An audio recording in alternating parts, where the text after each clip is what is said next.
Isn't he Mexican? Colombian. He calls himself American. What is this? 𝒔𝒐𝒄𝒊𝒂𝒍𝒔. And in this corner, it's the American Anchor Baby. Daddy's home. That's an offensive term. People find that hurtful. You mean it's not politically correct? Excuse me. I'll use the word anchor baby. You know, he's an anchor baby in Canada. Tell him we still rolling with Trump, too.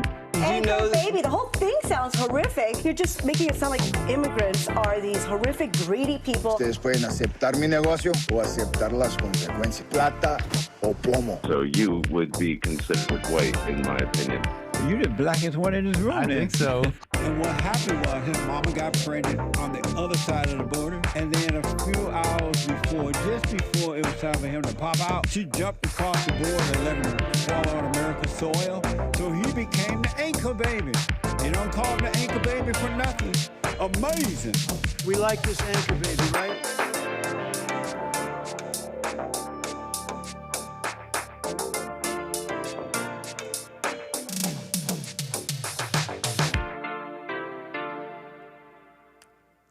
Hello, I am the American Anchor Baby, and this is my show. Thank you. Welcome. Appreciate you tuning in today.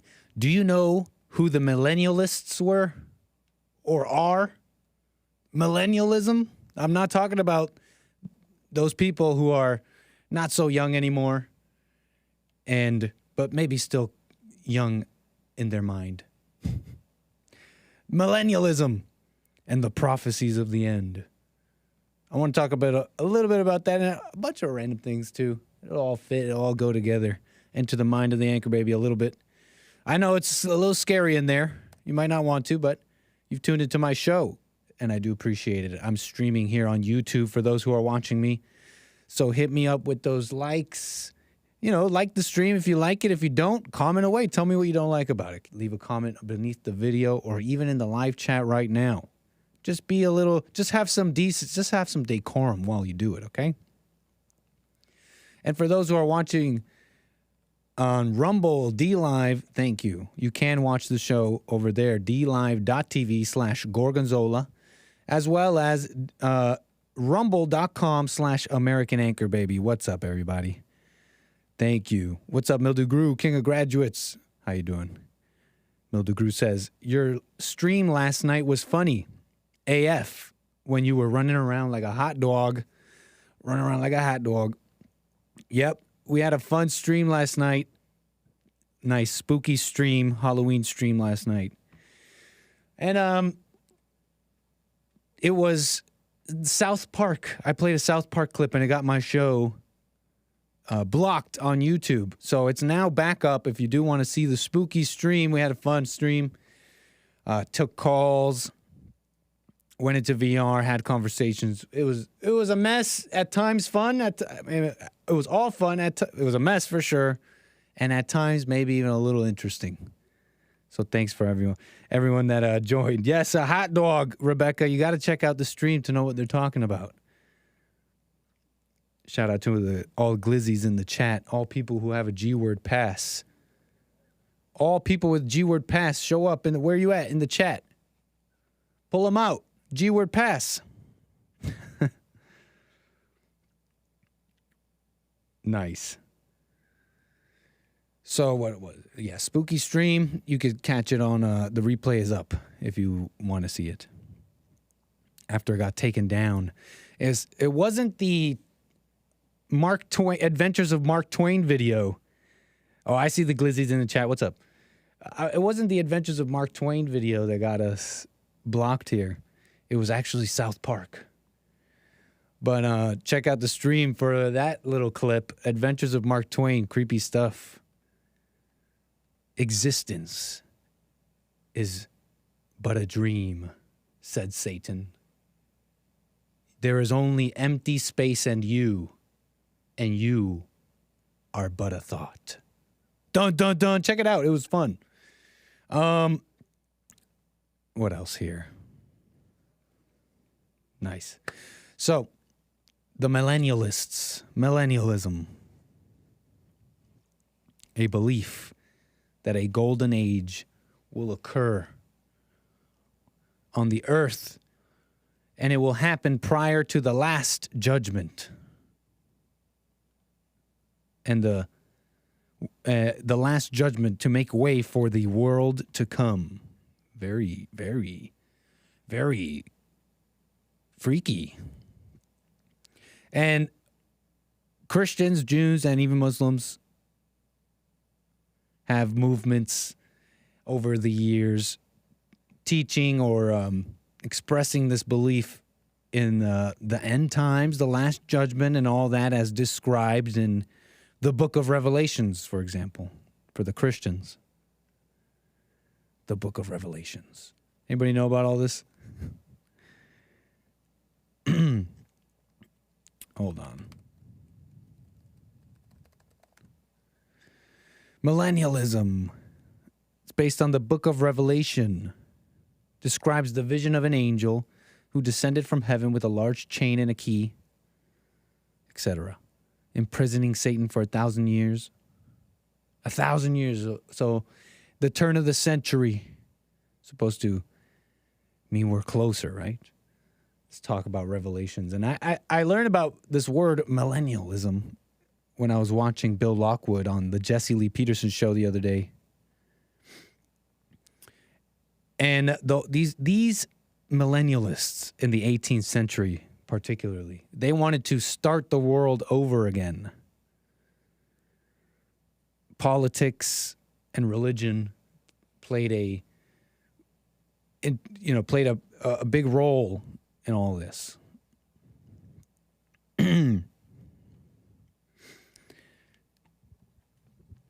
Anybody know what I'm talking about here? Prominent preachers in America during the 18th century believed in similar things. In fact, they saw the creation of a state over there in Israel as part of this prophecy. Millennialists. You know, makes me think about a couple of things. Modernists. And how fascinated with death really our society is. Have you noticed that? Nick's such a Canadian, putting the emphasis on park instead of South Park. Oh, yeah, bud. South Park. What's up, Bobby Blanco, Harmony? Welcome, welcome. It's a metaphor for the ego death, says Matthew. What do you mean by that? That's interesting. And they also pull from Matthew and other things. You know, this started, they say, at least on Wikipedia, it even began as early as the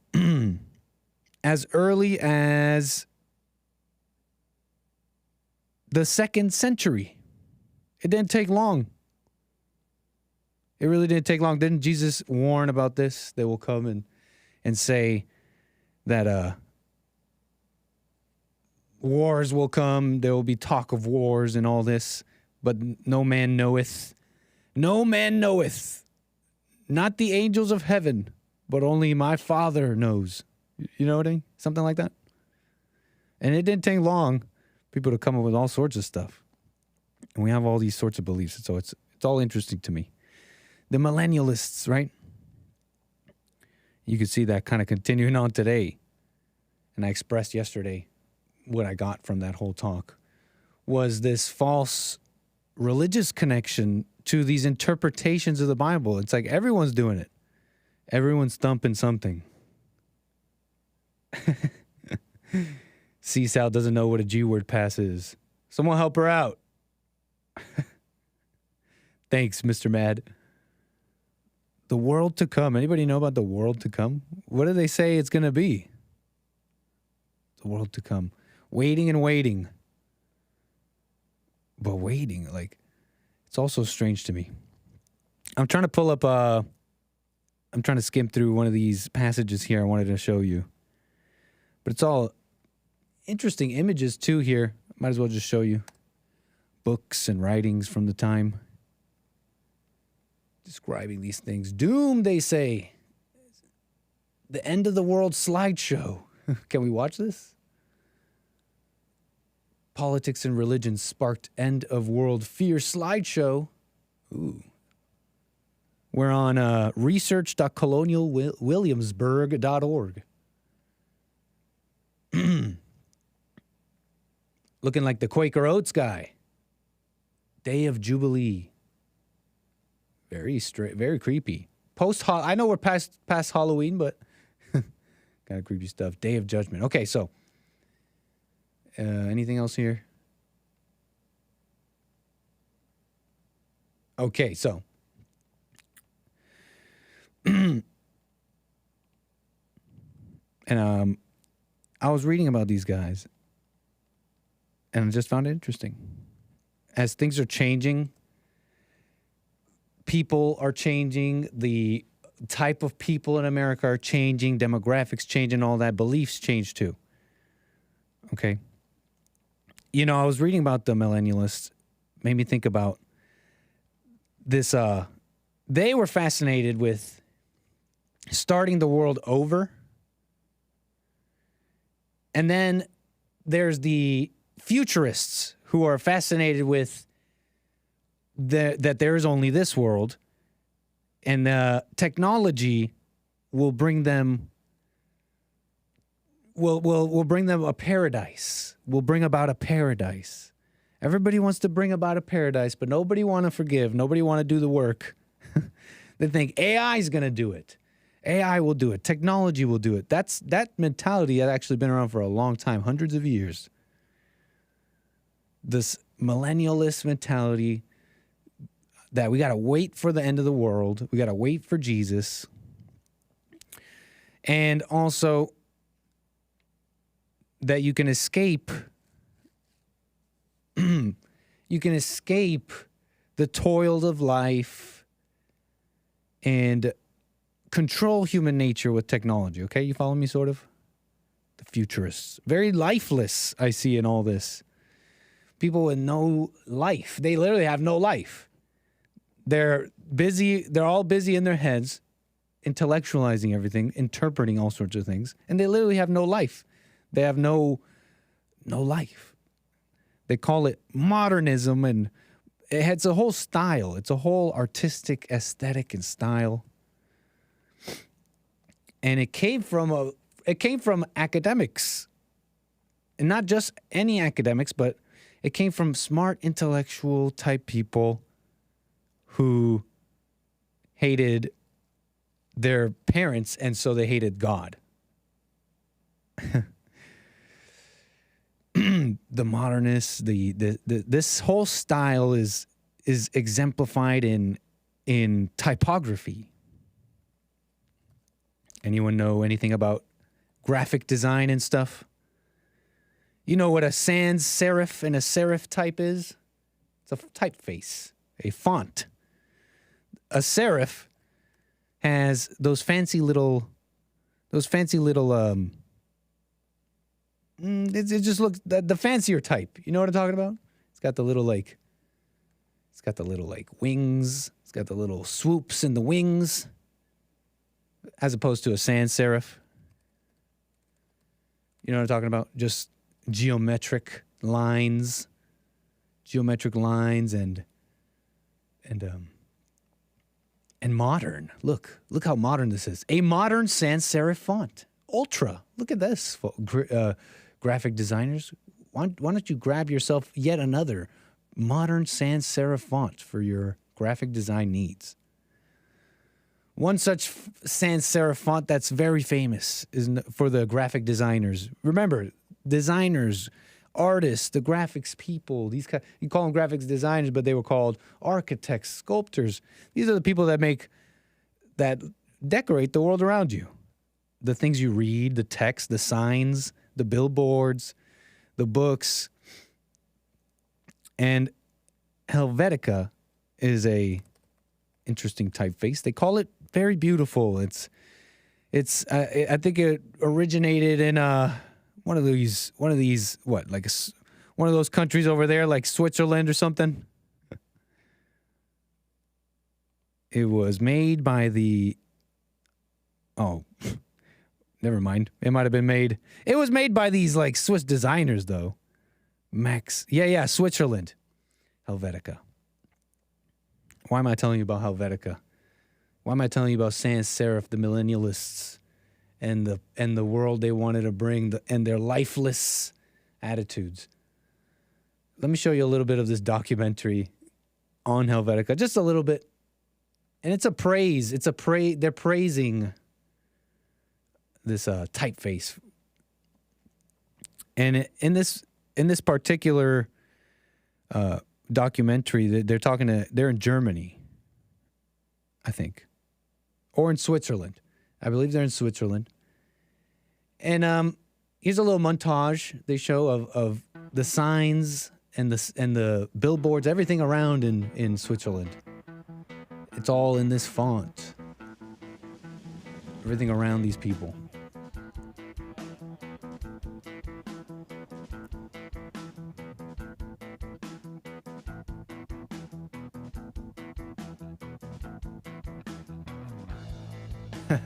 So this is Switzerland. Look at a little lifeless to me.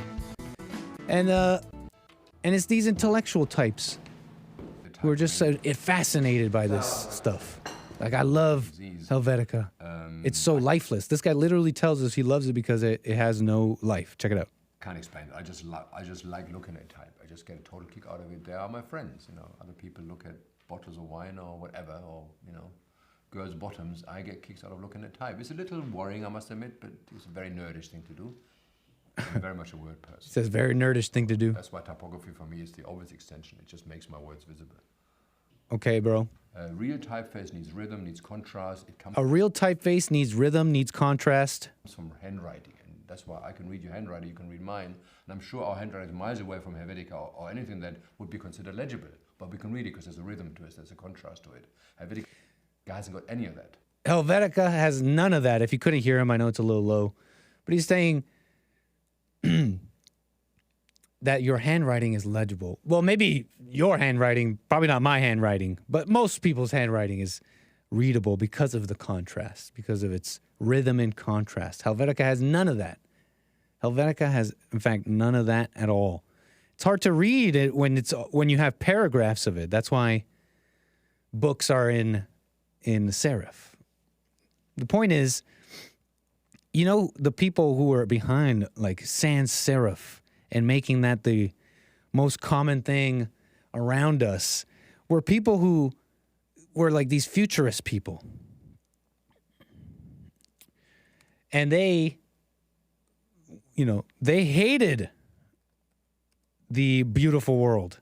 And they also hated their mothers. I learned about one of these guys, 𝒏𝒊𝒄𝒌𝒔𝒕𝒓𝒆𝒂𝒎. I was watching Sam Hyde's podcast. Very fascinating. He's talking about 𝒏𝒊𝒄𝒌𝒔𝒕𝒓𝒆𝒂𝒎.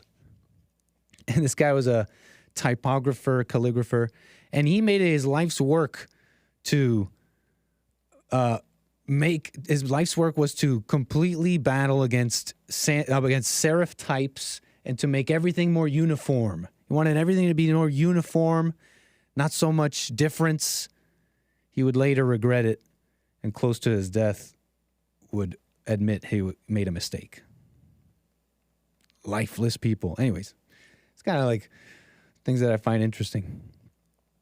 And people make up our country, right? People make up the country. And there's a video going around. You know, Halloween just happened. Halloween just passed by. Yesterday, I know people were maybe trick-or-treating and all that. You know, you get... I heard pretty much, even when I was a kid, I heard news stories of laced candies and dangerous candies. They always seem to be... Has it been like that always? They keep reporting about that? Is it keeping anyone inside? Anyone stay inside out of fear from those headlines? I think you should be careful. But I've been hearing those my whole life. Nick went trick-or-treating. Kinda. We went trick-or-treating last night with all of my viewers. And so I'm mentioning this because people matter to me. People are very interesting. People are also kind of robotic, and their behavior and decisions are influenced by things called like culture and the way they're raised, their parents, the world around them and the influences around their immediate world. And they're just basic things, right? Basic decencies in life. And we are probably at this point, especially watching my show, maybe a little bit desensitized to all sorts of crazy stuff. People getting blown up.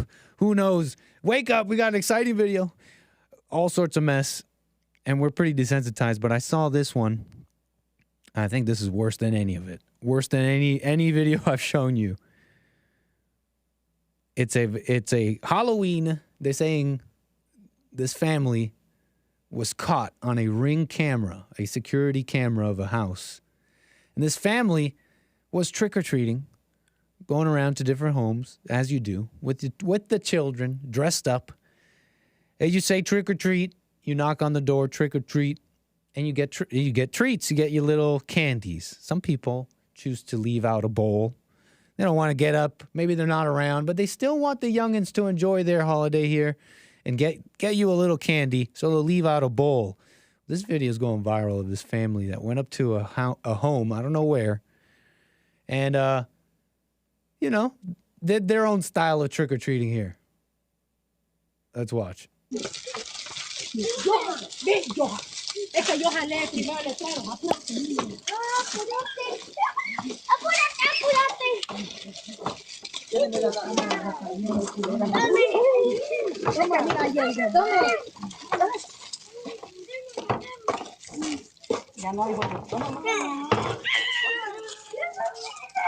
What the? He even checked the bowl. Look, he even checks, make sure there's nothing left. Johan, Ben Johan. She's speaking Spanish, if you can't tell. Ben Johan. They're speaking Spanish. They speak Spanish. I can't really tell what the rest of what they're saying. She's saying, come here, she's scolding him. Get over here, Johan.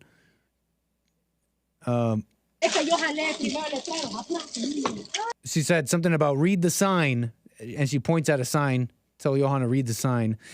It almost sounds like she's telling Johan here, young little Johan here, to follow the instructions of the... Am I still streaming? My whole computer just says I'm offline. Everything just turned off. Somebody get Bill.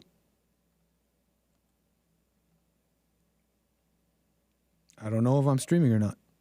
Okay, I think I am streaming. Okay. Never mind. False alarm. I think. Yeah, everybody's here. All right, folks. Sorry about that. So I'm showing you this video. She sounded like she's telling Johan here to... what was she saying? It sounds like she's telling Johan here to... follow the instructions of the sign here, but they're not. That's nice of her, right? You gotta follow the rules, Johan. This is so egregious to me. This is so wrong. This is beyond wrong. Those kids from VR chat crashes. Yeah, maybe those kids are crashing my stream here. But I find this egregious, beyond egregious. This is so wrong. This is not the American way. And I'm seeing people saying, like, deport these illegals. Deport these illegals. These are a bunch of illegals. Get them out of here. You know what? They could very well be a couple generations here. You know what I mean? They could very well be speak English and speak Spanish. I don't think they're necessarily illegals because, like I was saying, people... and they're influenced by their culture and their beliefs. And there is just being okay with the hookup, a little bit of shystiness is A-okay amongst the Hispanics, the Mexicans. You know what I mean? There's a level of acceptable. There's an acceptable margin of shystiness. You know, what is it? It's kind of like this mentality. It's like if you give them an inch, if you open yourself up to something, it's like, these people would say something like this. Well, they left the bowl out. They shouldn't have left the bowl out. They left the bowl out, and it wasn't, you know what I mean? Well, you shouldn't have left the bowl out. Well, you know, you shouldn't have left the border open. I don't know. And it's like, the second statement is kind of true, but a decent person wouldn't go that far. You see what I'm saying? Etiquette, common decency. And they seem to be okay with that more often than not. They seem to be okay with, well, if I don't see anybody telling me no, I don't see why not. I know this because I'm kind of like that. I'm trying to overcome it. Little Nick counts on that second statement. I'm grandfathered in Space Cadet, so I don't know what you're talking about. You're gonna have to get rid of the whatever amendment and retroactively remove citizenships to get rid of me. And this is just not it. Anyways, crazy. This is worse than any violent video I've shown or seen lately. And people matter. People matter because they're different. They don't really have the same values. Come on, you guys already know this. And there's a big replacement. They say it's a conspiracy. They say it's a conspiracy theory, the great replacement. Replacing you with immigrants, low birth rates, blah, blah, blah. You're getting replaced, white people. But that's a conspiracy, obviously. I'm not here peddling conspiracies. But wait a second. What are the advertisers doing? What are the advertisers doing while all this is going on? Let's check in with America's advertisers and the ads they put out in this country. This is an ad for pure cremation. Anybody need cremation services? I've chosen a pure cremation plan because they take care of the essentials. And then my family can celebrate my life in a way that reflects me. They can say their goodbyes at my favourite seaside spot. Or down the local with a few friends and a couple of pints. They could do something fun. Something that's me. A pure cremation gives my family that freedom.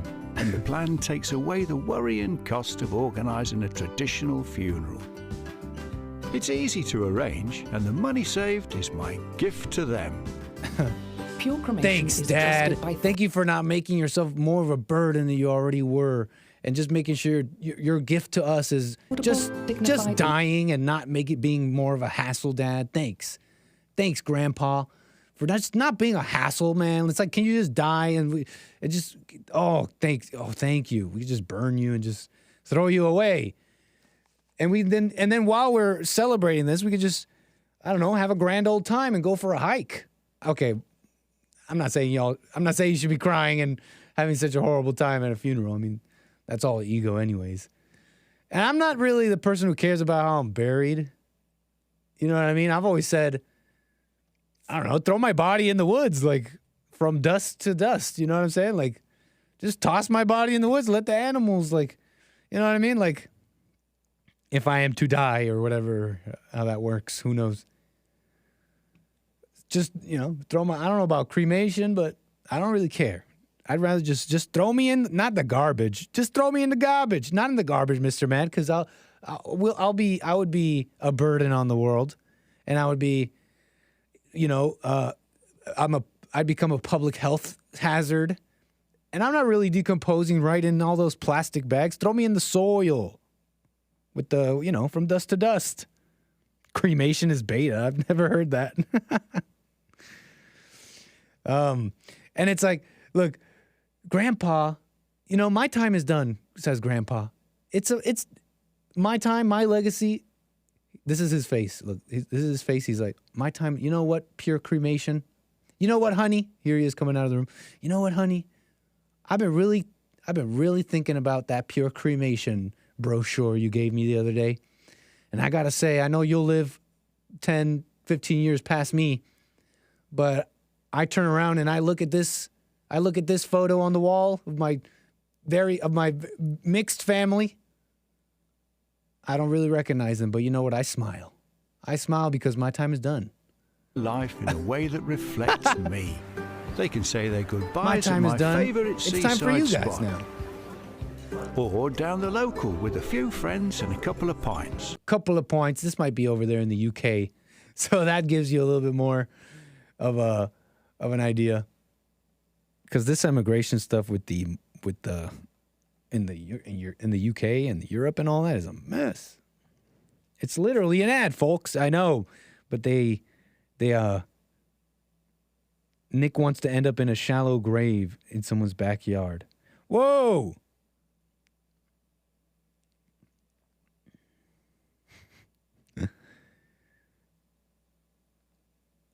It's just priming. Get ready. This is the future. One thing I strongly agree with the deputy on is the need to target Ireland's Indian Prime Minister discusses replacing the white population with foreigners. But that's just a conspiracy, right? That's not real. Elijah Schaefer, who shared this video, that can't be real. One thing I strongly agree with the deputy on is the need to set a target to have a number of people from ethnic minorities in areas of the public service. We have a health service that's very diverse, although less so as you go up towards the senior positions. Not so much in the Gardaí, not so much in the Defence Forces, not so much in the education sector, as the deputy mentioned, not at all in the civil service, which is very white, including the Department of Equality, for example. And that actually needs to change. So we need to have, I think, a target for people who come from ethnic minority backgrounds, but also dedicated recruitment campaigns to encourage people, because we do need a generation of young people growing up in Ireland who are people of colour to see black and brown school principals, judges, Keen Corla perhaps in the future. Who knows? Visibility. This guy looks like Emhoff, really Kamala Harris's husband. The first, what do they call him? The first lady man? First Doug Emhoff. The first lady man. I swear they call him something really, the first second gentleman. He's not even the first gentleman? Because they call her the first lady, right? Oh, because he's married to the vice president. So Mike Pence's wife was the second lady? I think I get it now. And Doug Emhoff is the second lady man. So, this guy looks like Doug Emhoff. And this is Ireland's Prime Minister, Leo Varadkar. What's going on, Ireland? What's going on, Ireland? Does it have anything to do with... What's up with your flags? How come you're being invaded by the same colors? What's the connection? Is there any connection here? Irish people? Huh? You want to explain this one to me, Irish people? What's going on here? How come you guys got the same color flags and the invasion's happening? No, that means nothing, right? This is just ridiculous. That's just ridiculous. But they're trying to set targets, okay? Ireland will not be okay until we have this many Indians, black and brown people, which means less white people. Hello? You know, on this all, I was reading a fascinating article on Taki's magazine, written by Steve Saylor here. Don't know too much about him. Journalist over there, Taki's magazine. And it's titled "The Fear of a Black Planet." Okay. And the article starts off describing, talking about a couple of New York Times publications here and headlines, describing this more African world. The world is becoming more African, trumpets the New York Times. citing all these United Nations projections for sub-Saharan Africa population growth, suggesting a massive problem, they say, by the middle of this century. Population growth. Have you heard that one? Control the population.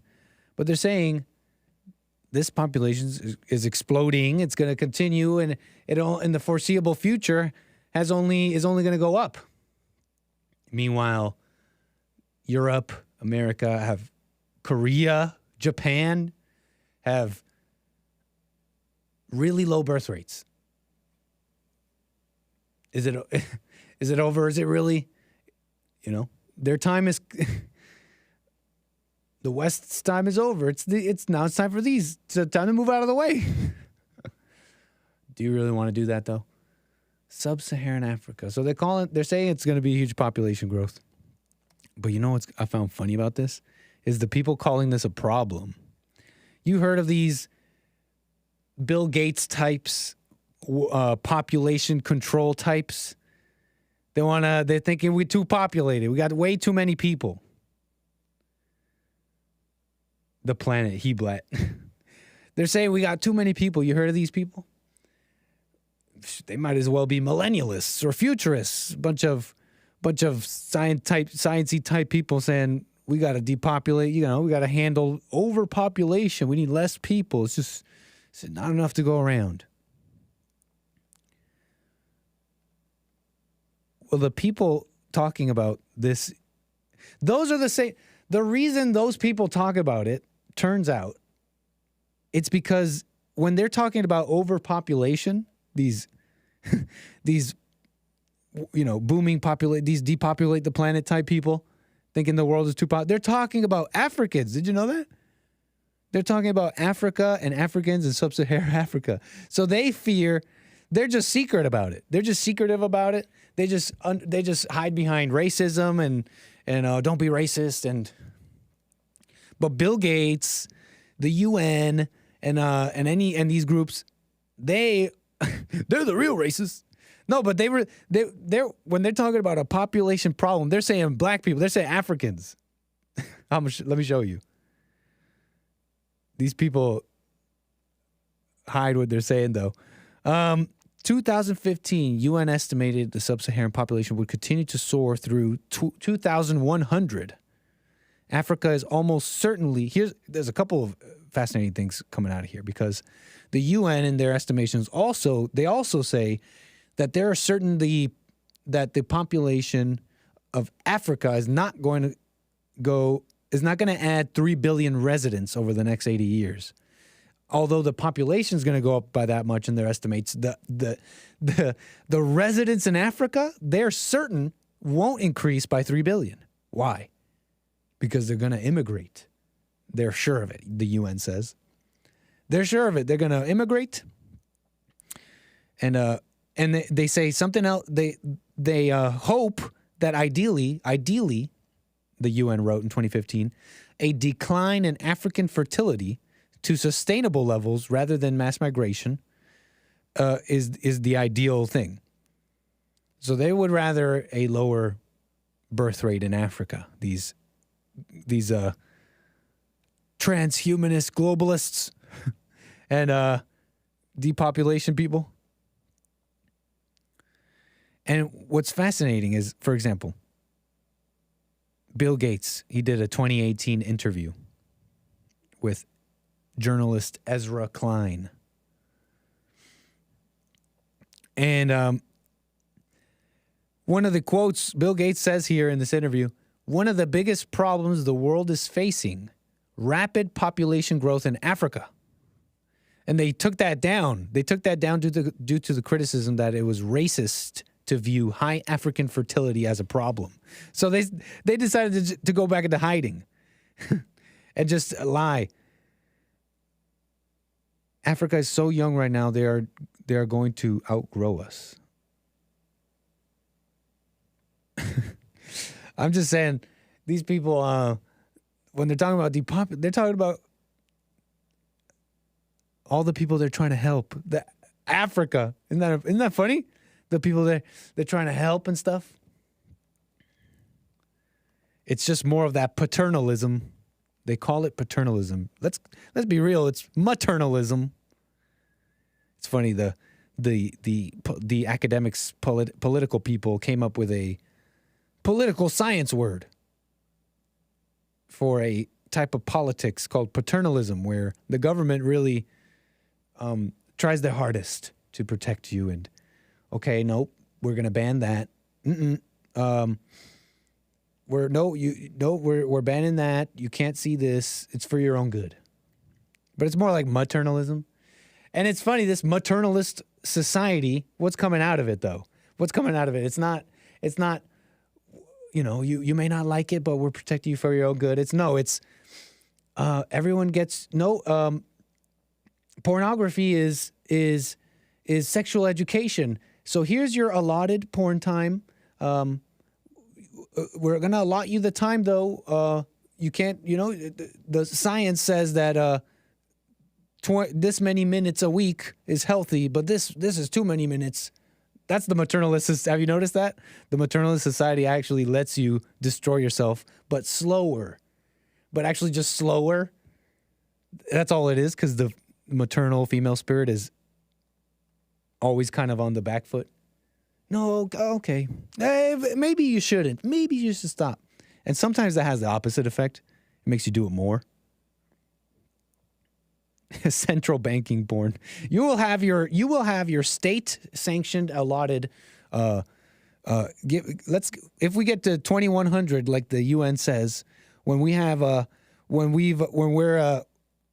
their graphs have come to fruition and sub-Saharan Africa is now dominant in the planet, you will have your state sanctioned and allotted pornography time. You will have your nutrition cubes, and you will have your, entertainment slots, because you got to get entertained, right? What a mess. Here's what's amazing, though. The UN saying that they're sure of it, though, that these people are going to be in the West. They're going to be in Europe. They're going to be in America. They're positive these people aren't going to just stay in Africa, and that's a good thing, they say. And, it might seem complicated, like, what are these people doing, these people in control? But, I don't know. This may seem simplistic, but I don't think you got to worry about that. Like, God's got it. We just got to be right. No one would be able to do this to us if we didn't let it. Those are still true statements. No one would be able to do this to us if we didn't let them. That is a true statement still. Have we forgotten that? Maybe we did. Because these people can, if this population boom happened and there are so many people, it would be controlled by the natural limitations that other countries impose on themselves. What I'm saying is, if we just close the border, then they wouldn't think they can come here. And things kind of would start to change. And so we wouldn't have to worry about a population explosion in sub-Saharan Africa because they're going to come here. Well, maybe us closing the border might have a sort of limiting effect to the people over there. You know what I mean? Have its own natural kind of cap. Not that in that a cap for us. So maybe we could take a little bit from them about birth rates, I mean. And here's another fascinating thing about this article too that I was reading. Another fascinating thing is the description of these African countries' customs, okay? So let me show you. Hold on.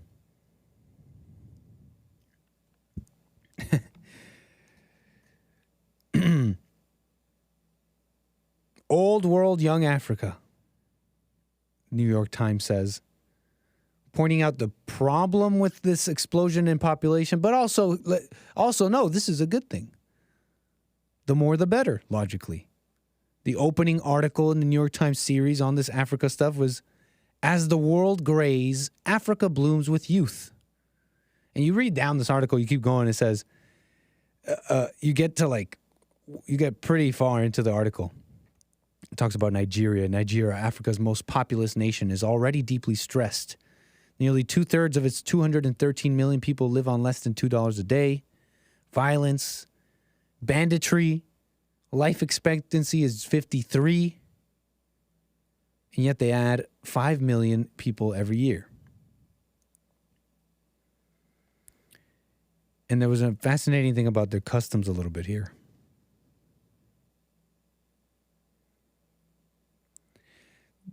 New York Times wondered, perhaps Africa's essential political problem is that its culture breeds lots of young men, but it also tends to reserve power for old men, possibly due to a tendency toward gerontocratic polygamy. Okay?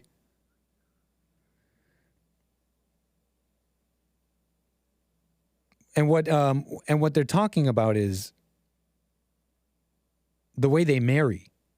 The way they marry. They talk about the way they marry, okay?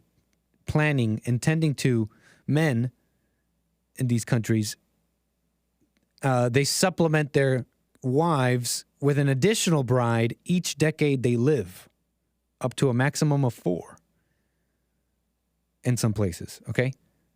So, yeah, not Christian is the whole point, basically. That's you might think, okay, it's a custom. This is a custom. It's just a custom. It's how they do it over there. Well,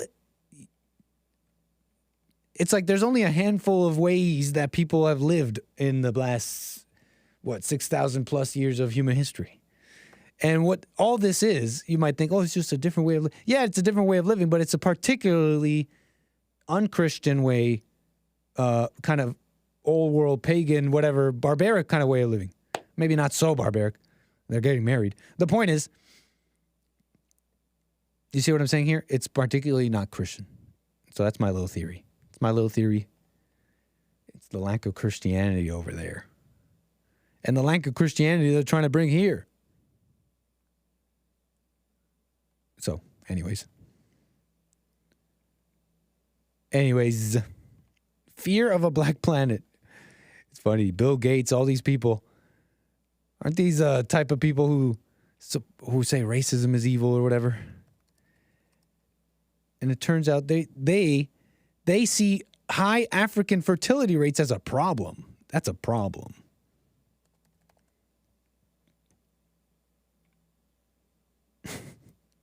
Anyways.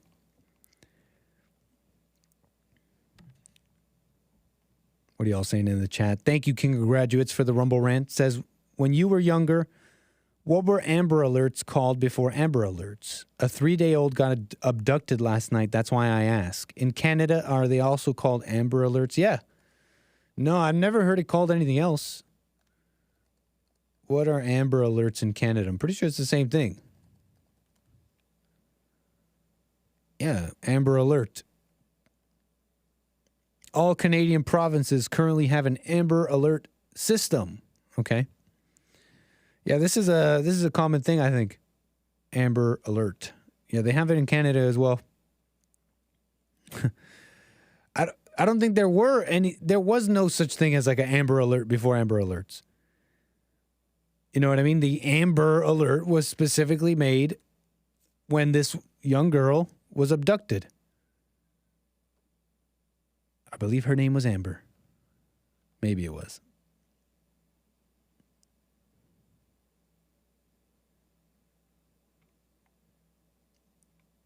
So yeah, there wouldn't have been an Amber Alert before the Amber Alert.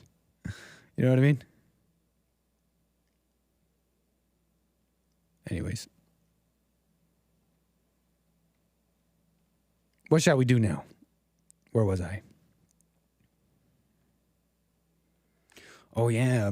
Amazing updates here. Oh, I don't know about updates, but you heard the name Rosanne Boyland before? Rosanne Boyland and January 6th. Sir, you know about this maybe a little bit.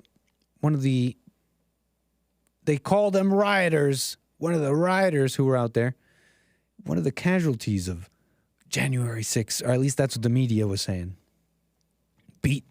At first, they said Rosanne Boyland was trampled by this crowd. Rosanne Boyland was one of these deaths that happened in that day that the media and people have even still now keep using as a way of trying to say that that everybody there was this rioting person, that it was not mostly peaceful like it actually was. And that these deaths, Trump, look at what MAGA did. They killed people. They got their own killed. They killed cops. They say cops died. I don't think a single officer died January 6th in the line of duty. But they'll repeat that lie. Rosanne Boyland. And then it came out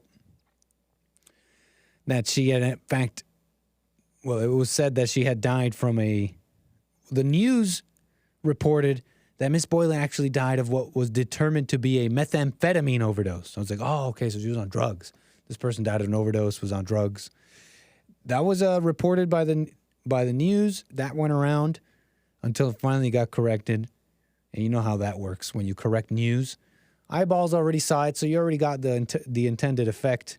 Correcting it is the right thing to do, but by then it's already kind of done its work. They corrected it to the account to say that her toxicology came back showing she had her prescribed Adderall and that she had died from a toxic dose of that Adderall. So it's a little bit different than saying dying of a methamphetamine overdose. Now the family of Rosanne Boyland is saying, that's just an evil lie. They're saying that that's not even true. That they were able to get an independent examiner to examine Rosanne Boyland. Kind of like how, George Floyd got like an outside, right? They had the Hennepin County do an autopsy, showed the toxicology report and the excessive, the drugs in their system. I think the Hennepin County even ruled his death I forget what they ruled, but then they brought in another source. They brought in an outside source. They paid an outside source to give them the answer they wanted. Who knows? I don't think it's a little bit different here because there's all this incentive with George Floyd you had the media behind it, the government behind it. There was all this incentive to pin a murder and murderous intent on Derek Chauvin and those officers there. Isn't that ridiculous? Murder.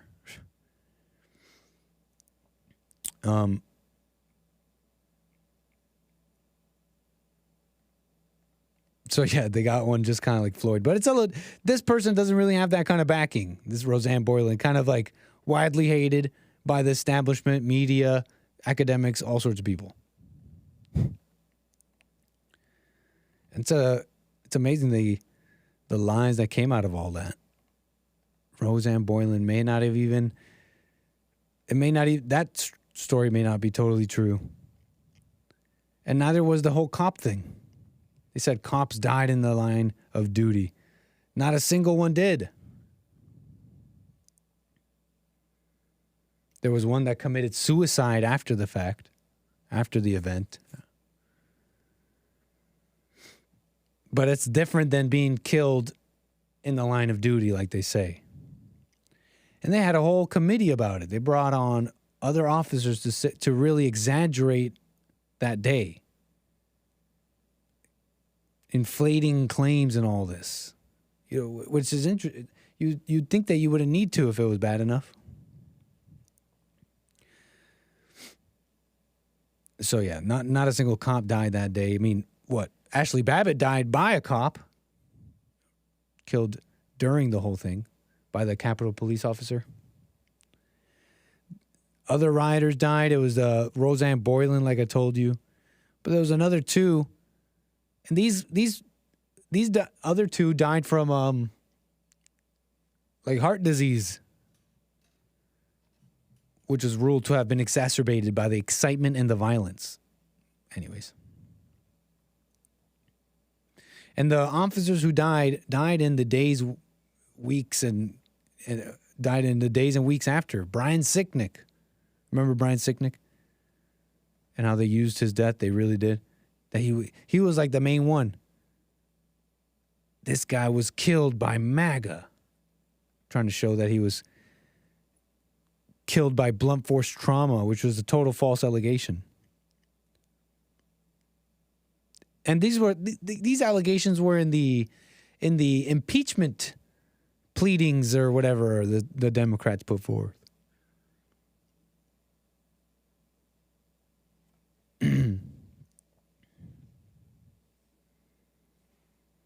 There were two rioters were charged with assaulting Brian Sicknick, but their charges do not even mention his death, and much less allege that the defendants caused it. Wow. The president telling the folks imprisoned, referring to them as hostages, he said, apparently. You know what that was, right? The song that we made with some people would call them the January 6 hostages. Oh, that's right. Didn't Trump release like a song? Justice for all. And he hit number one. He hit number one with this Justice for All song. That can't be the song. I don't know if I should play it, though. We got Donald Trump on the track. Is he going to copyright me? Very cool.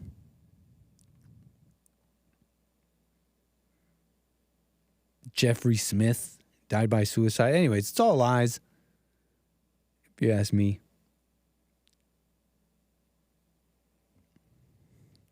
What chart did that hit number one on? I have no clue. Kevin Howe.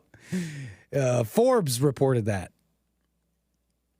Hey, James or Sean, if you could hit me with a little blast of AC, just a little bit, that'd be nice. Your boy's dying. Sweating. Anyways, look at what AI is into. Speaking of thank you, sir. What was I speaking of? Prejudice and biases a little bit here. Huh? That might be a little bit of a segue. The Washington Post put together a little report on how AI and their bias. Their, about artificial intelligence. It's kind of the latest craze in technology. And some people think it'll take away the toil of work. They think it'll take away God's curse. Thinking they could trick God with AI. Thanks, James. Got a little fan going here. So anyways, they think it'll save them. But also they're worried of its bias. People are generating all sorts of images with this AI stuff, and it's pumping out racism and other things that the world is not happy with. Washington Post is not happy with it. With the article here, it says, this is how AI image generators see the world. Let's see the world through these racist AI eyes, huh?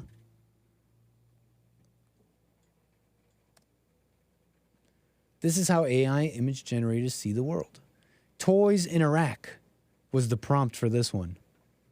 Apparently, toys in Iraq to AI means soldiers with guns. Wow. But that's not that bad, right? That's not that bad. Okay. Prompt. Attractive people. The prompt is attractive people, and the AI says,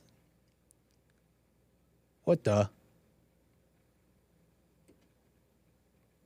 These are all white people, are young and light-skinned, apparently. Only attractive, look, attractive people are young and light-skinned. Hasn't this been the, like, this is not AI's, like, okay, the first one here. Can we really get mad at AI? Toys in Iraq. When you think of Iraq, like, it's not just AI who sees it like this, is my point. And here, too, attractive people. Look, there are beautiful people of all kinds. This is true. We all know this. I don't need to say this, but hasn't this been the consensus for, like, general consensus since, like, forever? This is not a real person. Kevin Howe wants the OnlyFans. He must be joking. But that's an AI-generated person, Kevin Howe. You're paying money to a robot. Even ask, if every culture will admit this, even amongst their own, in a moment of honesty, Mexicans will, every culture has tried to lighten their skin. You know what I'm saying? The women of all these cultures, they've always tried to lighten their skin and do things like that. So don't get mad at AI for what we did. Muslim people, prompt. Apparently it's men with, how is this in any wrong? How is this one wrong at all? Muslim people are men with head coverings. Like, generally true.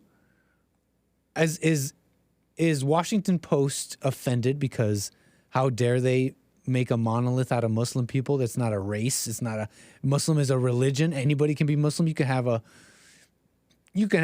ginger, curly-haired Muslim. You racist. Is that what's going on in Washington Post?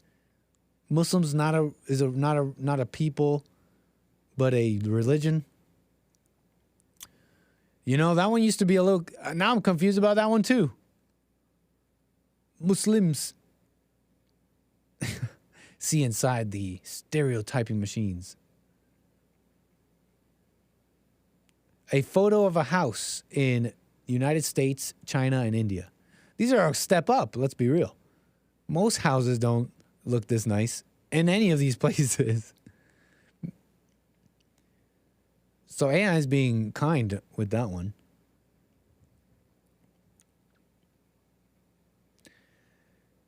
Exactly.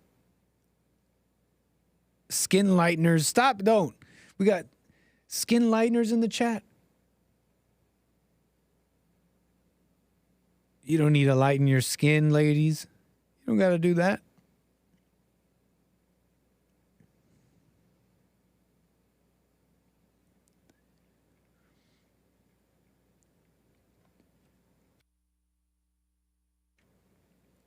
True. Okay, anyways, that's it for that. So we got to retrain AI here. We got to retrain AI to be like us. You got to retrain AI to be kind of like to be the acceptable kind of racist. You got to be like Bill Gates. You got to hide it in intellectual language. You could be okay with ethnic cleansing, removal of people, removal of a whole race of people. You could be okay with you could say the population, the birth rates in Africa are a problem. They're problematic. But as long as you got to dress it up with intellectual language and lie. So we got to teach the AI to be more like us. Be a little bit more human and lie. And not be so straight up with the facts here on whatever that was. Right?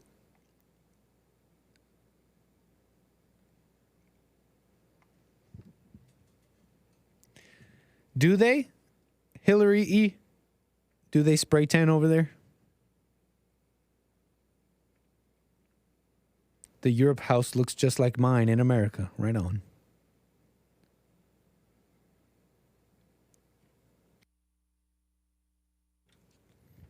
Either reality is racist or racism doesn't exist. Well said, 𝒏𝒊𝒄𝒌𝒔𝒕𝒓𝒆𝒂𝒎. Yeah. Reality itself is racist. If you just were to... Right. Reality is racist. This AI is simply, showing you pretty common stuff. And then you get mad. Then the people got mad at it. Man got mad at the machine. Wait, you can't speak that honestly. What's wrong with you? Fascinating. So what's going on with Pakistan? Anybody know? Pakistan. Anti-migration crackdown. What's going on in Pakistan? Everybody know? They're saying that Pakistan is expelling all sorts of refugees. And not just, we're talking about a lot. We're talking about apparently 1.7 million amid Pakistan expulsion. They're expelling 1.7 million people out? Hundreds of thousands of Afghans are now fleeing to the border. Many have lived in Pakistan for decades. Thousands of these Afghan refugees will be settled in the United Kingdom and other Western countries. What a mess. So a fight happens somewhere else, and we have to take in the immigrants, the refugees. Afghan refugees forced to leave. Pakistan say they have nothing. They're expelling 1.7. This is a Holocaust-like. Couple milli short, but you know what I mean. Well, there's no. Are they killing them? They're saying they're just expelling them. Mohammed Rahim is boarding a bus from Karachi to the Afghan border. He is one of thousands of Afghan nationals being forced to return to Afghanistan under Taliban rule before a November 1st deadline that Pakistan set for undocumented migrants to leave the country. Rahim was born in Pakistan, married a Pakistani woman, and raised his children in the port city. But he has no Pakistani identity documents. If the government had not ordered us, I would not have gone there in my entire life, because I could neither speak the Afghan language nor are we used to living with those people.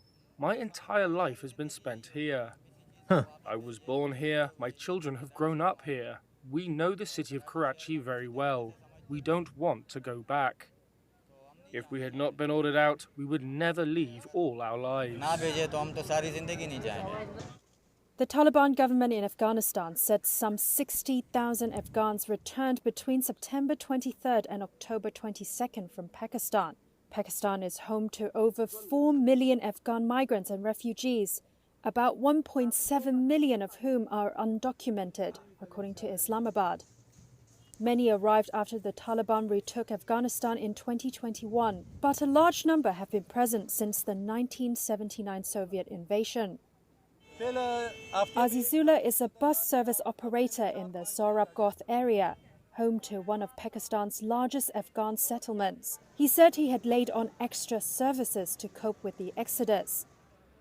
The expulsion threat came after suicide bombings this year. The government said they involved Afghans without providing evidence. Islamabad has also blamed them for smuggling and other militant attacks. More than a dozen migrants told Reuters that police harassment has ramped up since the expulsion threat. Karachi authorities told Reuters that any instances of harassment were non-systemic and that offenders would be investigated.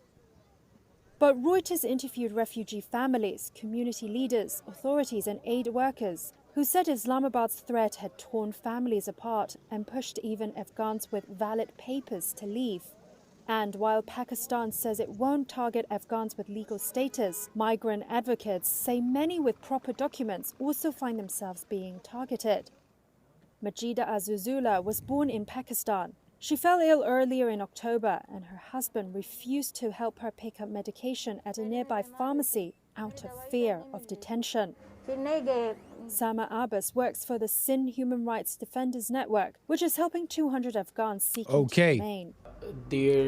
So they're removing 1.7 million Afghanis who are undocumented. Sound interesting, no? And they gave them this deadline, November 1st, that you guys got to go. I don't know when this was set up, what was the whole thing about it, but there's the reason there's so many Afghanistani people over there in Afghanistan, Pakistan, goes back to this war between the Soviets and Afghanistan, a war which the Soviet Union actually lost. They were defeated, and they call it the graveyard of empires, right? Isn't that Afghanistan? The graveyard of empires. Which one is it? Yeah, Afghanistan. Known for this due to how many foreign powers, countless foreign powers over the years have tried to achieve some kind of military victory in Afghanistan only to be driven out. Many such cases, the graveyard of empires. So the Soviet Union actually invaded Afghanistan in 1979. And this war would go on for a couple of years, for many years here, which displaced a lot of people. That's what happens, right? That's what happens during war. You displace all sorts of people. They got to go somewhere. Well, Pakistan, though, seems to be having no qualms about it at all here. They got bulldozers. They're saying they're bulldozing down these migrant shelters. They're calling them migrant shelters. Just taking them down. We have been living here for 12 years and we did not receive any notice. Says this guy. Now, I just read that it was a November 1 deadline, but I don't know how that's working out, right? Where should we go? It is cold there in Afghanistan. This is a unique situation, too, because there is an Afghanistan to go to, right? I know these people have lived here for so long, 12 years, some of their whole lives. And you may have your moral thoughts on this. You know, I really don't know. Doesn't really matter to me. But there's an Afghanistan here to go to. You know what I mean? So,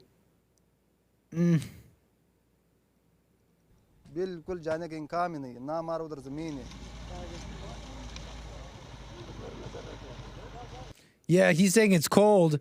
He's saying it's cold in Afghanistan. Where should we go? It's cold there in Afghanistan. Is that his reason? Wait, hold on. It's snowing. There's nothing for us there. It's cold up in here, too. It gets cold over here in America, my friend. You know what? You're going to find it gets pretty cold in a lot of places. You know what else? It also gets hot in a lot of places. So that's not enough. That's not a litmus test. That's not a criteria, okay? I'm with Space Cadet. It's cold over here too, okay? It's cold in the D. Oh, it's cold. It's cold everywhere. And it gets hot too. I think you would be better suited for Afghanistani weather. Huh?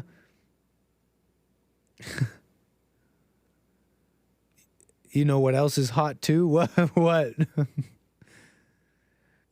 Birdie Bound Brian in the chat asking you know what else is hot too? The tandoori. Tandoori's pretty hot. What's that big kiln they cook their naan in? Where do they cook that naan? Naan oven. Who cares?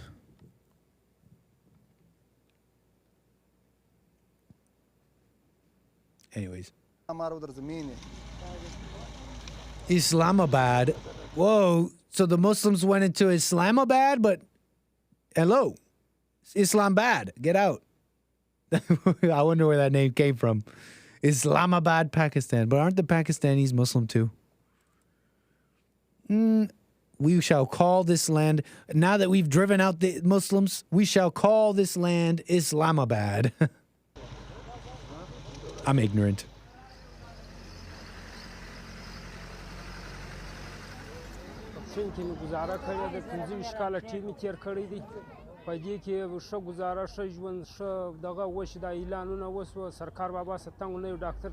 Extremely difficult for us.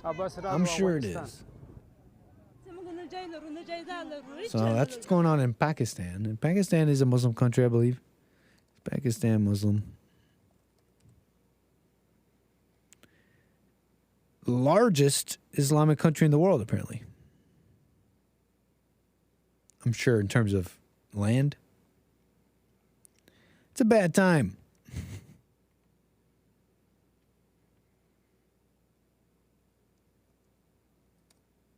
Okay. Expected lows tonight in Pennsylvania. Frost warning to farmers who just planted the winter harvest, dipping down at 27 degrees tonight. You hear that there, Abdullah?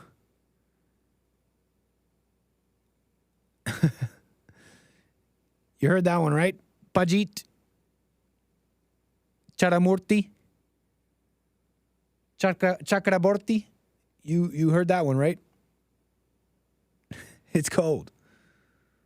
Okay. That's enough about the Afghanis, huh?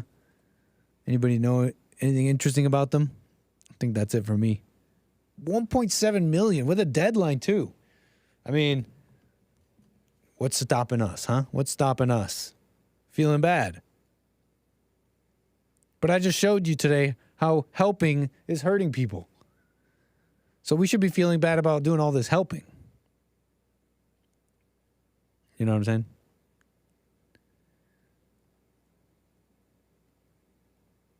All these conflicts going to send us all these immigrants, but we don't have to accept them. So they're saying, people are saying, we should stop any conflict over there because, or else we're just going to take in the refugees. But who says that we got to take in the refugees, right? Like, whether ceasefire or not, we don't have to do that. Can't we just be right ourselves? Can't we just worry about ourselves and be right and let the world go crazy? Does that make sense? Man, did you guys see Ron DeSantis get cooked online on this podcast? I was laughing about this conspiracy theory that he has high heels in his boots. And I was like, okay, guys, whatever. What are you going to tell me next? Michelle Obama is actually Michael Obama, whatever. That's funny, though. I yucked it up along with you guys. But hold up. Wait a minute. Hold up. Wait a minute. I saw something here. I'm not so sure anymore. Likes. If you don't know what I'm talking about. There's a conspiracy that Ron DeSantis actually has something in his boots to boost his height. And they're pointing to all sorts of evidence. The way his shoes curve up as if it had no toes in the front part because, they're busy in the back part because his foot is on a heel. They'll show images of him sitting with an outline supposedly where his real foot is supposed to be. And the rest is a heel. Dang. So this little conspiracy's been going around. And Ron DeSantis was on the PBD podcast the other day, and they asked him about this. I almost couldn't believe it. I'm not saying it was wrong for them, but it's kind of like, is this what interviewers do? I appreciate him doing it. But he asked him about this, and I was such a bad look. I know it's shallow, but this is what I think, in my opinion, kind of like makes or breaks campaigns sometimes. RFK Jr., you see everybody talking about his voice. They can get past it. Like, the way he speaks is just, I can't vote for him. That's it. That's enough for people. And this is not a good look for poor Ron.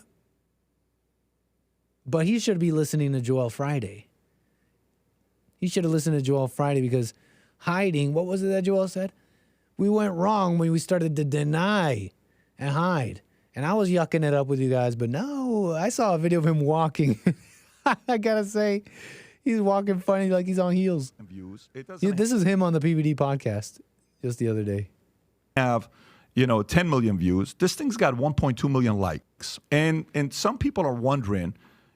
What are they? I don't even. I haven't seen that. I haven't seen anything. They've not shown this to you. Okay, no. What they're trying to say with this is that in your boots you have heels. No. That's what they're trying to say. Those are just standard off the rack. Lucchese. How tall are you? How tall are you, Governor? How tall? 5'11". 5'11". Okay. Why don't you wear tennis shoes and dress shoes? I do wear tennis shoes when I work out. Yeah, 100%. You do. Yep. Okay. I got a gift for you. I'd love for you to wear Okay, I shop at Ferragamo. Okay, and I don't Kilo accept Alpha Tango hasn't seen gifts. this? I can't accept it. I totally get it. I'm sorry. Views. I can't accept it. Smart move, Ron DeSantis. And I was like yucking it up with you guys. But then I saw this video. I saw this video of him walking. Am I a truther now? I feel like I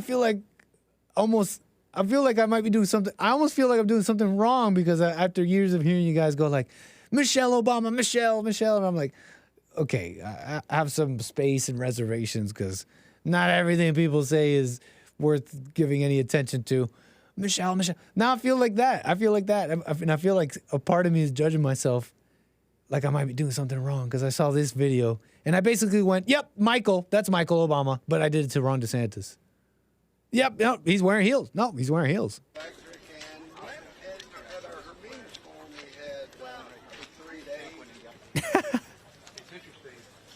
Who walks like that? Who walks like that except young girls or women in heels that they're not used to, or young girls in their, with no practice with heels.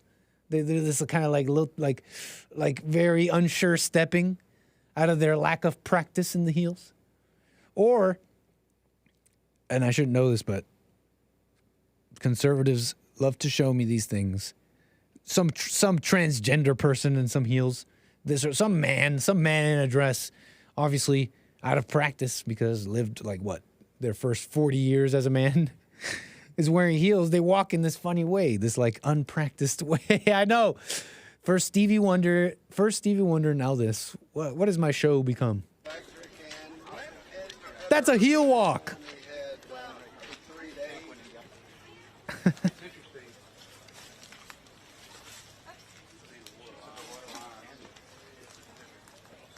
That's a heel walk, folks.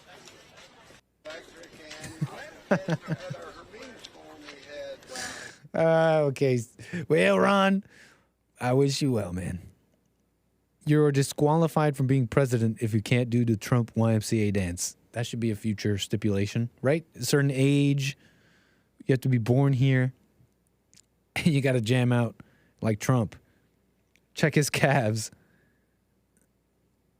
I used to do that walk wearing my dad's shoes to go outside and take in the groceries as a kid. Exactly. You see what I'm saying? Like, it's definitely not used to it. I hope it's AI, says he's out. I hope to God it's... Oh, you want to see the Trump dance? You talking about this dance? Trump dance? And then you kind of you change levels. You go up. You kind of do a slow transition. You go down. You point to people. Young man. Right on, Trump. I love this song. I really do. Okay. Anyways. What else here? Incroyable. What else is next? What do we got now? What are you guys doing in the chat? Still watching the show? What the? What's up, Mr. Pink? Did I say hi, Jessica? What's up, Steve? Hillary E. Albert, what's up? What's up, Will Cole, Jose? Oh, thank you for the Rumble Rant. King of Graduate says, here in Arkansas, we used to have our Amber Alerts called Morgan Nick Alerts. Oh, for real? I don't know what I'm talking about. Morgan Nick Alert? I literally never heard that.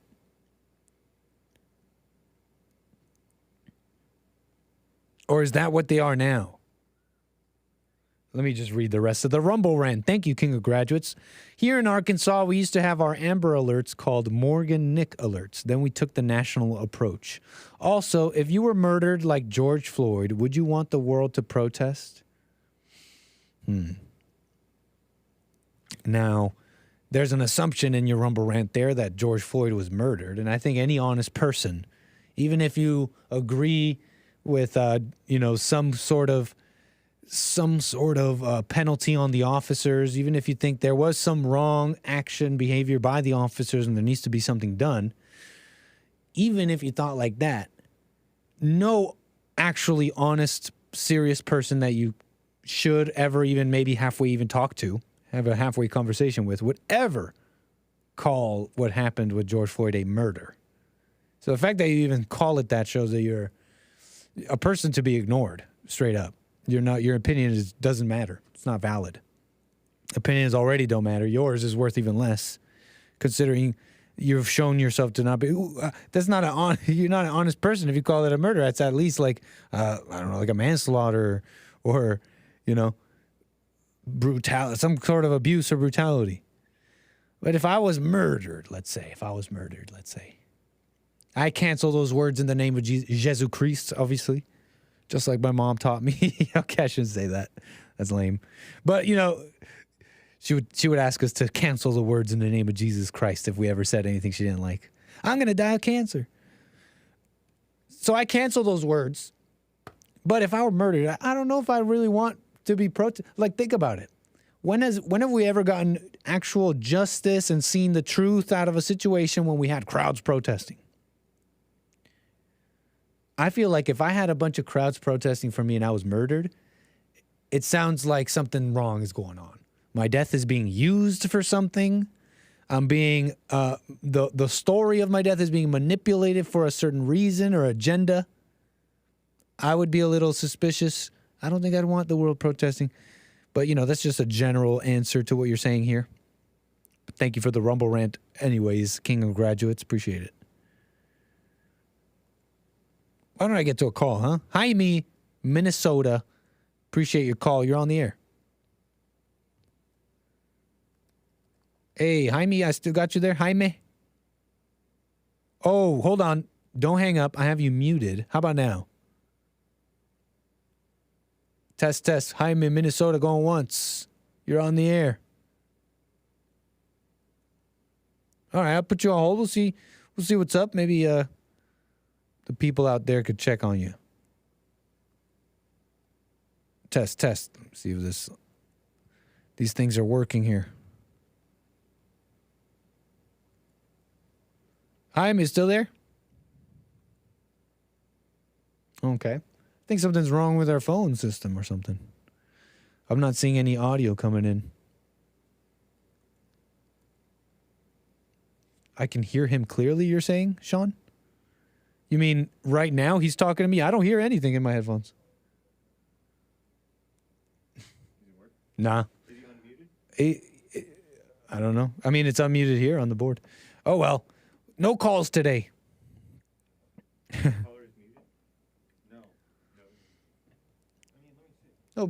No calls today.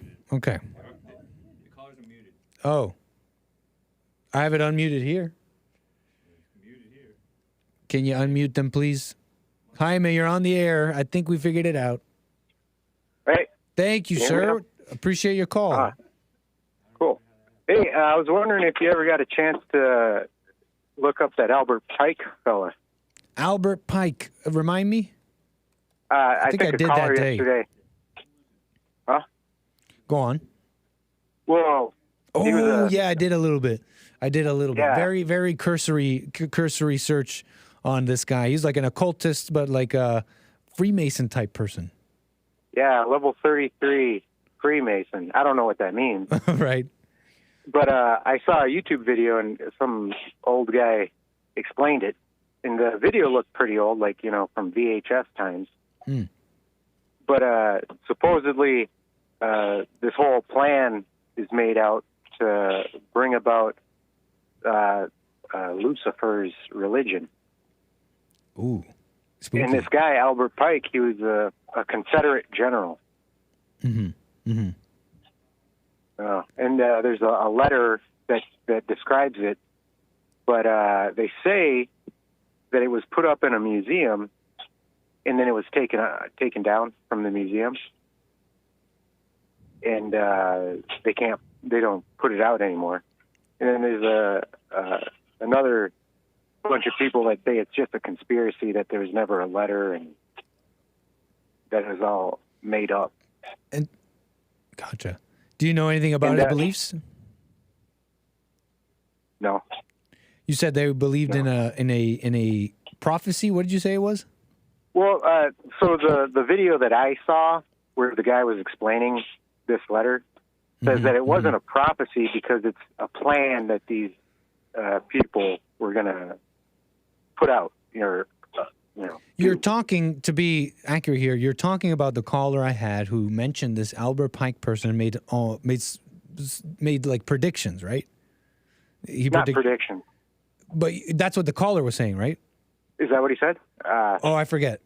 So they weren't predictions; they were just plans. Yeah. And the plans were about like the World War I, World War II, how Nazism would be destroyed by communism, and that communism would rise during a second great conflict. Right. World War, and then it goes off to World War III. And the reason why they say that it's a spoof is because how could somebody in 1850 something know about Nazism? Gotcha. When supposedly there was no Nazism, but the guy in this video was saying that this is a plan, and they planned to call it Nazism or something. They planned. They planned this party would rise in Germany. How do you plan for something like that? That this party would rise in Germany, like it sounds a little bit fantastical. It has something to do with the Illuminati and people with a lot of power to do things. And it'd just be a generational plan. Gotcha. But so the World War III, it says in there that the state of Israel would be put against the Muslims to destroy each other. I see. And that's the part of it for the World War III one that I found so interesting. And I heard about this Albert Pike just a few weeks ago. And then when somebody else, I'd been thinking about calling in and asking you guys about it. But then when I heard that other caller, I was like, oh, man, I wonder when this is going to come up. Here's my like take on these kind of predictions and stuff from these people. Sure. There's something I notice about people in this age, the 18th and 19th century, Americans, also Americans in this time. What I notice about really a lot of people, even your more average, not particularly academic or anything, it seemed to me like most people in this time had a pretty good general grasp of history and like the world they live in. Way better than people today. And what I mean is that your average person knew about and pondered and considered things like Zionism and Jewry and Christianity in the world and Islam and the rise and fall. Like they pondered these things weren't these like, I feel like nobody thinks about that today. It's like what show or TikTok or whatever crap. Do you see what I'm trying to describe here? It seems like from all the reading, from whatever reading I've done, it seems like men of this age just had a grasp of what was going on. So I don't think it's that far-fetched for someone to have a sort of come up with a conclusion that there's going to be a big conflict between the Jews and the Muslims. There's going to be a big civil, some people call it a civil war amongst the European nations. There's going to be a grand conflict of the white nations people used to talk about hundreds of years ago, before there was ever talk of a World War I. So I don't think it's like, I know some people in my chat are saying magic and stuff I'm just saying I don't think it's that crazy to assume this, because men of that time had a grasp of the world. So. Yeah, interesting. Yeah, people were talking about a grand war amongst the white nations well before any world war. So I just thought I'd bring that up against what your thoughts were on that. Yeah, that's kind of how I see it. And I think in general, I bet you a lot of these prediction type people was like that. It's just people who we're today. It's just people today being amazed at how knowledgeable and the grasp of the world that people used to have. It's like read a book. Yeah. And, fascinating show last night. My wife and I, we caught that special that you did. Right on. Thank you for that. All right. I hope you have a good one. it. Call me again, Jaime. Yep. Fascinating. Steve, Ohio, you're on the air. Thank you for your call. Hey, Nick. What's going on, bro? All is well. No complaints. Rocking the last few minutes of the show here. It was hilarious when you were a hot dog last night, dude. Nice. It was the You caught funniest that? thing I've seen. Like, I was wondering how, like, the lips matched up to what you were saying. Is that just something it does? It's just something it does. It's all rigged up. I don't know. I just pick the hot dog, and then when I speak, the lips move. Dude, oh, man, I was rolling so hard. Nice. I'm glad you enjoyed that. We have fun doing the VR stuff. Yeah, man. I wanted to Sometimes ask I you get real into quick. a little bit of forcing conversations, but hey, that's just me trying to overcome a little thumping, maybe. But I hope you enjoyed it, and the viewers too. No, you know what? Like, between, like, you and Hake, you guys take a lot of flack for the amount of freedom you give people. I mean, Right. just keep doing what you're doing, bro. This is America, and you guys are, like, the forefront of, like, hey, man, say what you want. It's America. Thank you, But, sir. you know, try to keep it PG if you can. Gotcha. I did want to ask you, what is your take on the Great Deception from the Bible? Do you have an opinion on that? You said my opinion on the Great Deception? Yeah. You're saying, is this what do you mean? I don't know if I've ever heard of this. You're saying this is something talked about in the Bible?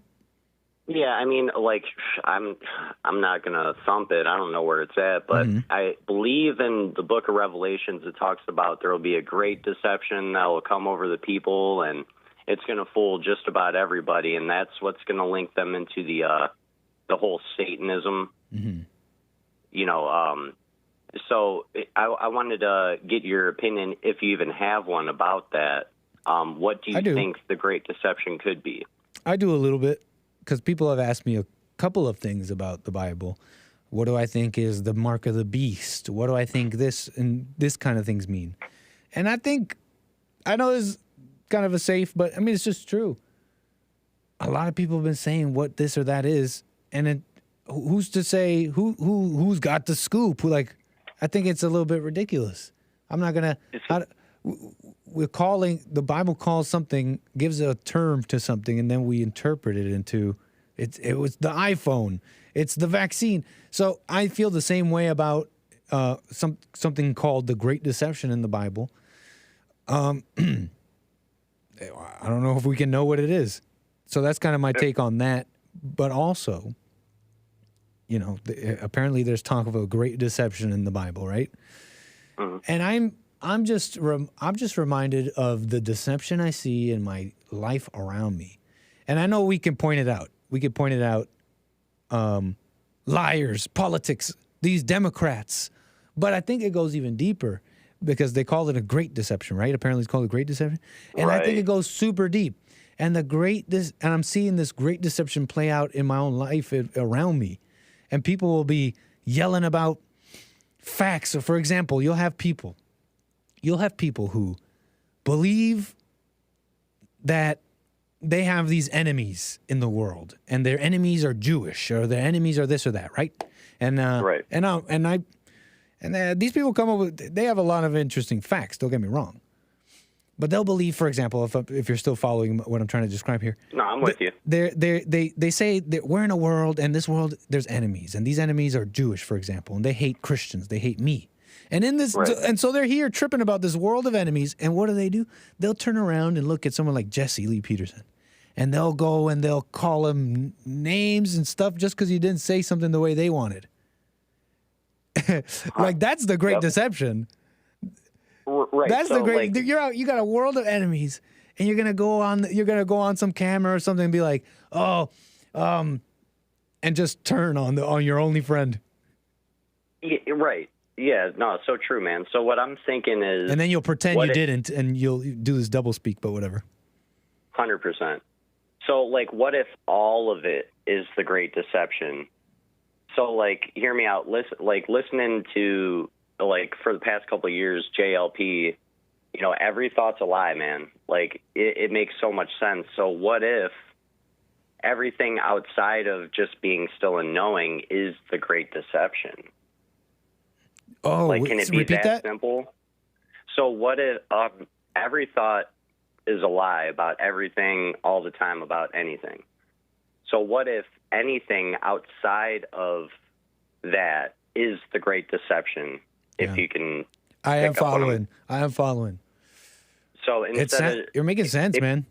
If you do anything outside of being still and knowing, perhaps that's the great deception. You know, maybe we're supposed to just be a blade of grass waiting for the water. You know, I don't know, but it's looking like like how you said, in my everyday life, I'm just seeing lie after lie, and of course I'm guilty of it too. So what if we just stay still in the quicksand and we don't sink? I'm following you. I mean, I still can't tell you what it is, but I think people deceive themselves while trying to figure out the deception. So that's what I'm thinking. I think we're all just tripping, homie. I think so, man. Hey, but that's all I got for you, Nick, man. Appreciate you guys. Right on. Appreciate your call, Steve. Call me again. All right, later, brother. Peace. Nice. Yeah, yep. Deceptions. You know what I mean? You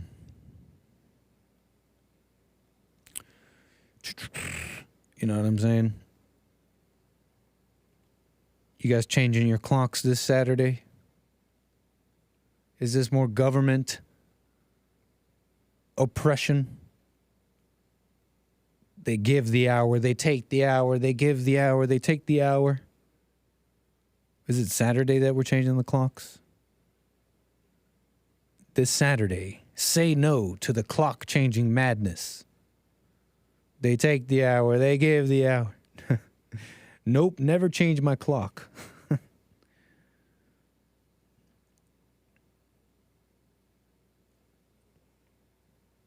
It's a conspiracy. I didn't realize until just like not that long ago at all. Because for years I didn't understand why people were saying we lose an hour and we gain an hour. I'm like, are you stupid? What do you mean you gain an hour? All we did was change the clock. Time is still time. You suddenly have like there's still 24 hours in one day. What do you mean? We're just kind of like shifting, and you know the sun may go down or up, but you still have those 24 hours. What do you mean you lost an hour or gained it? That's like the most. I didn't get that for years. I honestly just figured that out not too long ago. People are talking about that day, that specific day, and just for that day, when you change the time, you're going to have one or less hours. I'm like, what do you mean you lose an hour? Because I'm thinking people are saying in perpetuity. Like we lost an hour in perpetuity until we turn the clocks back or whatever. I'm like, are you stupid? It turns out I was the stupid one. Anyways. Right, you gain an hour of sleep, right? Because just that day when you change the hours, obviously the next day is still 24. Like, you know what I mean? So I only recently understood that.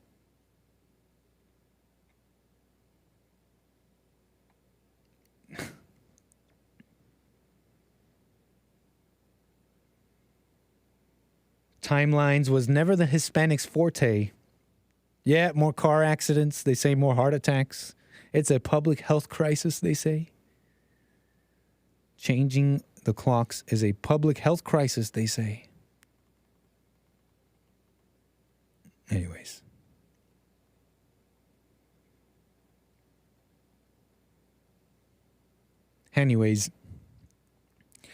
What else can we do here? I mean, there was this, they're saying it's a war crime in Israel. Don't really want to get into that. Don't really want to get into that.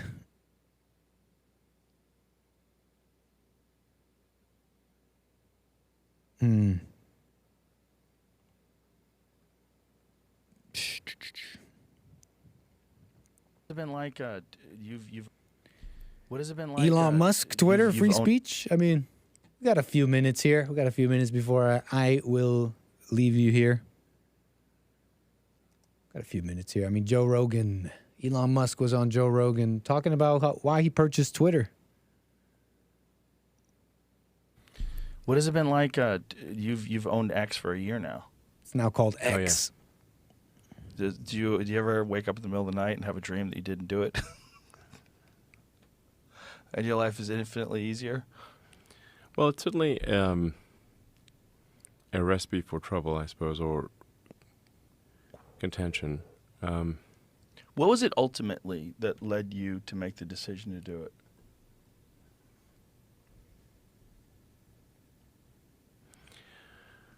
I mean, this is going to sound somewhat melodramatic, but I was worried about that it was having a corrosive effect on civilization.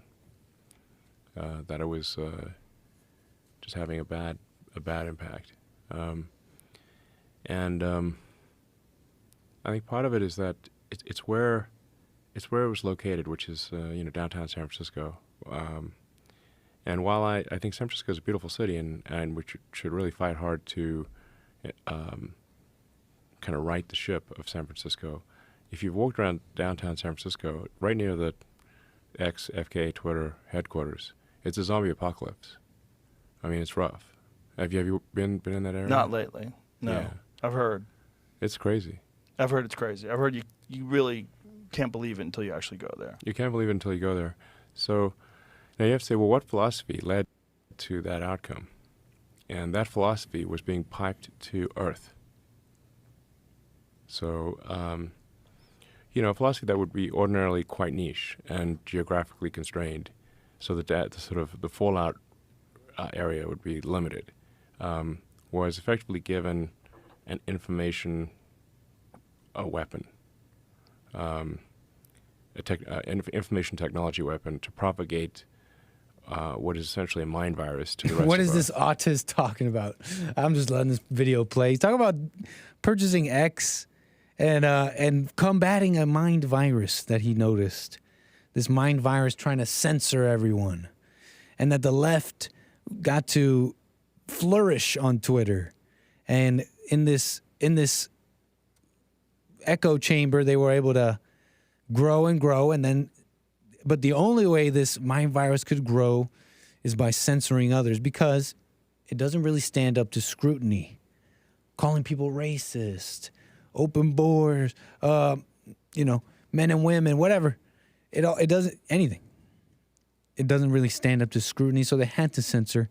So Musk, normally all this would be contained in, amongst tech and nerds, but Twitter gave these people a ability to weaponize themselves and spread their mind virus everywhere. So that's why Elon Musk did it. Appreciate that. I mean, $40 billion, hefty price to pay, but maybe it's priceless. I mean, it's super important. I agree with Elon Musk here. I mean, the platform has changed. It totally feels different. Like you can actually, I've seen all sorts of criticisms I've never seen before. This whole war, Israel-Palestine, I think, has taken on a totally different reporting on it.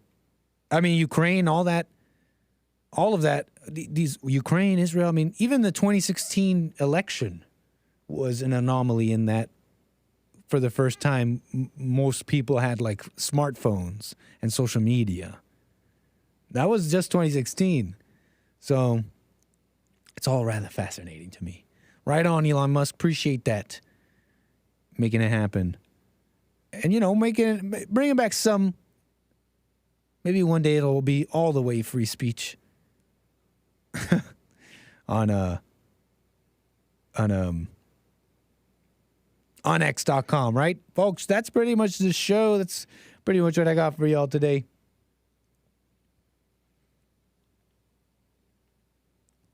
I do appreciate you being with me today. Join me tomorrow. Are you streaming later? No night stream today. We'll do that again Friday. Take a flight and do our thing on Friday. But I'll be back tomorrow at 12 noon for American Anchor Baby, as we do. We will have, of course, The Hake Report at 9 a.m. and Bible Thumper Thursday on the Jesse Lee Peterson Show. Based Charlie Kirk. Yes, that's who shared the clip. Thank you.